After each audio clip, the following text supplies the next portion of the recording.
Anywho, this is Katie Ox.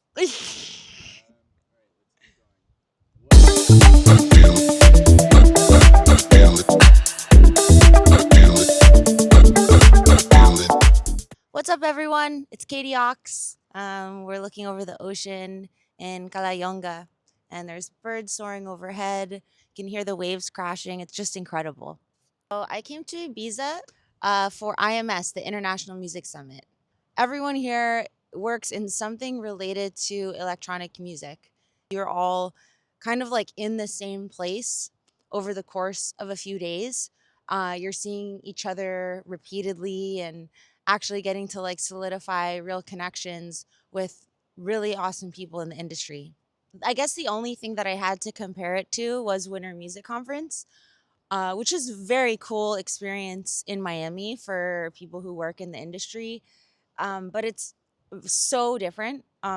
First of all, everyone's kind of like immersed in one thing. The music summit starts before opening weekend in Ibiza, so it's like you're kind of feeling the excitement of things starting to open up on the island. But pretty much everyone that's in the hotel, or if not everyone that's in the hotel, is here for the summit. So everyone's immersed in this experience together. People are kind of like committed to the summit. So you're seeing people over and over again over the course of a few days. I couldn't say the same for Winter Music Conference. There's just so much going on during Miami Music Week that it feels more like something that you do amongst other things on your roster, whereas this is like a full on experience.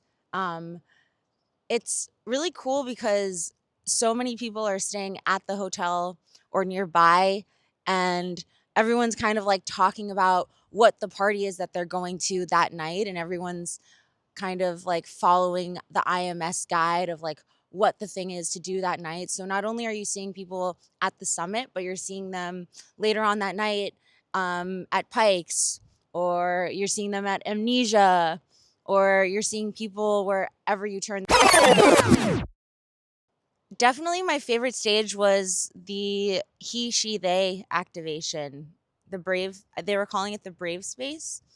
And not only did I love the topics of discussion, because I felt like they were going a lot deeper than other panels, I loved the panelists. I thought they had a really great insight and walked away from each panel that I went to on that stage. Whether it was something that I wanted to see or if it was just something that I was there and ended up seeing, every single one that I experienced at the Brave Space was impactful. And I loved that it was just like casually overlooking the sea. It was so beautiful. It was definitely the most picturesque sight of the entire summit. Next year, what I would do differently is I probably wouldn't stay at the Mondrian. Well, it's a nice hotel. I just didn't think it was the hotel services were worth it. I think there's plenty of places to stay nearby that I think could have been equally as good, if not better. Um, I was really nervous this year. I was just had no it was stepping into the unknown, and to me being in a room surrounded by like thousands of other people working in the was it thousands? Right. Surrounded by so many other people working in the industry, it was just a little intimidating. I couldn't help but feel really nervous and a little bit in my head about who am I, and just having that like natural imposter syndrome come up, which is so normal for so many of us, especially for women. So I think next year I just wouldn't get as nervous. I think the best approach to networking is just showing up with authenticity and not showing up with any type of agenda, because I think people can really feel that when you're trying to get something out of them, they can feel it. Sometimes before you even open your mouth, just through your body language. So coming in here with very like few expectations besides just wanting to have an awesome experience was a big part of that, because what your agenda is going into this is going to shine through in every conversation that you have. So I think the best approach is like just approaching with an open mind, um, trying to put whatever selfish motives you have for yourself or your career to the side and just opening yourself up to the possibility of what the summit is going to give you. Because whenever we have a plan or an agenda, it often doesn't go according to plan. So I think it's good to like have in mind what your big goals are, but not approach every conversation thinking, oh, like, how is this person going to help me get there? I don't think that's helpful because you might be in a conversation in fact to help someone else, but you didn't even realize that going into the conversation. Or maybe you're entering a conversation and there's someone that's a really valuable resource to you, but if you go into each conversation thinking, like, what can this person give me, or how can this person advance my agenda, then I just don't think you're actually going to make any genuine connections with anyone. Or even worse, you're going to connect with other people. You're going to attract that type of energy into your life. And so then you're going to only attract people who are trying to get things out of you. So one of the things that I did to prepare for IMS this year was I created like 40 or 50 USBs. Um, each of them contained my press info, contact info, and a couple of the new tracks that I've just recently finished. And I really wasn't sure if this was the best approach, to be honest. I had just seen during Winter Music Conference this year that there were a lot of people handing record labels their USBs. So I was thinking, oh, okay, this is what I need to do for IMS. I did get some feedback from people that it was awesome. Like, a lot of people that I gave my USB to seemed genuinely excited about the fact that I was like giving them something tangible. And then I got feedback actually from one person who is a pretty impactful person in the industry saying, I think you'd be better off doing a QR code next time. I think I have a bias against QR codes because personally, like, unless I have to, I really don't just like scan QR codes. But it was really valuable feedback. Maybe I could do both next year. Maybe I could bring the USBs and the QR code and really like increase the likelihood that neither one of them ends up at the bottom of someone's purse. One of my bigger and more unfortunate takeaways from this event was the need to have a TikTok. I've always resisted this simply because I don't want another app on my phone that can tempt me with doom scrolling and, all that stuff with China and whatnot.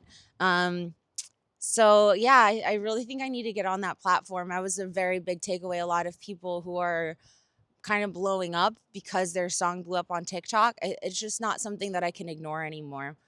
Um, some other takeaways was just like continuing to imagine the possibility of different connections that I have all over the world.